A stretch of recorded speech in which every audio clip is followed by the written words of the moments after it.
1 KG পরিমাণের chicken নিয়েছি। চিকেনটা ম্যারিনেট করতে কি কি লাগছে বন্ধুরা, চলো তোমাদের সঙ্গে একটু শেয়ার করি। প্রথমেই আমি কাঁচা সর্ষের তেল, টক দই, আদা পেস্ট, রসুন পেস্ট নিয়েছি, লঙ্কার গুঁড়ো, জিরের গুঁড়ো, নুন, হলুদ দিয়ে ভালো করে আমি চিকেনটাকে ম্যারিনেট করব। এদিকে চিকেনটা আমি কিন্তু ভালো করে ধুয়ে একটু কিন্তু লেবু মাখিয়ে রেখেছিলাম। কিন্তু আমি সবসময় কিন্তু চিকেনে লেবুটাই কিন্তু মাখিয়ে রেখে দিই। চিকেনের যে একটা আঁশটে গন্ধ থাকে ওটা কিন্তু কেটে যায়। পরের পাটে দেখো আমি এখানে কড়াটা বসিয়ে দিয়েছি গ্যাসে। কড়াটা গরম হয়ে গেছে, সর্ষের তেল দিয়ে দিলাম, দিয়ে তারপরে আলুটাকে ভালো করে লাল লাল করে ভাজা করে নিলাম একটু নুন হলুদ দিয়ে। আলুটা আমার ভাজা হতে থাকলো, অপর সাইডে আমি কি করলাম, পেঁয়াজগুলোকে ভালো করে কুচিয়ে নিলাম। পেঁয়াজটা কুচিয়ে দিতে দিতে দেখলাম কি আলুটাও আমার বেশ ভাজা হয়ে গেছে। তারপরে ওই একই কড়াতে একই তেলেতে আমি কি করলাম, পেঁয়াজটাকে ভাজা বসিয়ে দিয়েছি, সামান্য একটু জিরা আর শুকনো লঙ্কা ফোড়ন দিয়েছি। পেঁয়াজটা ভাজা হয়ে গেছে যেই, এবার 15 মিনিটের জন্য আমি চিকেনটা ম্যারিনেট করে রেখে দিয়েছিলাম, সেই চিকেনটা আমি ভাজা পেঁয়াজের মধ্যে ঢেলে দিলাম। এবারে চিকেনটা যতক্ষণ কষতে থাকবে আমি ভালো করে কিন্তু কষাতে থাকবো। অপর সাইডে কিন্তু আমি একটু জল গরম করে নিয়েছি। আমি কিন্তু চিকেনের মধ্যে কিন্তু কাঁচা জল দেবো না, এখানে কিন্তু গরম জল অ্যাড করব। এই জন্য দেখো চিকেনটা আমার কষা হতে থাকলো। অপর সাইডে আমি বসে বসে একটু কলমি শাকগুলো ভালো করে বেছে নিচ্ছিলাম। ঢাকা খুলে দেখলাম কি চিকেন থেকে অনেকটাই বেশ জল বার হয়েছে।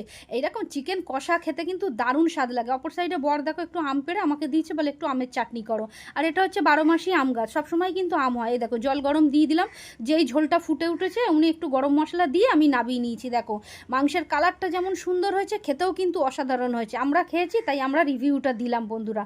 ভালো লাগলে লাইক কমেন্ট করো।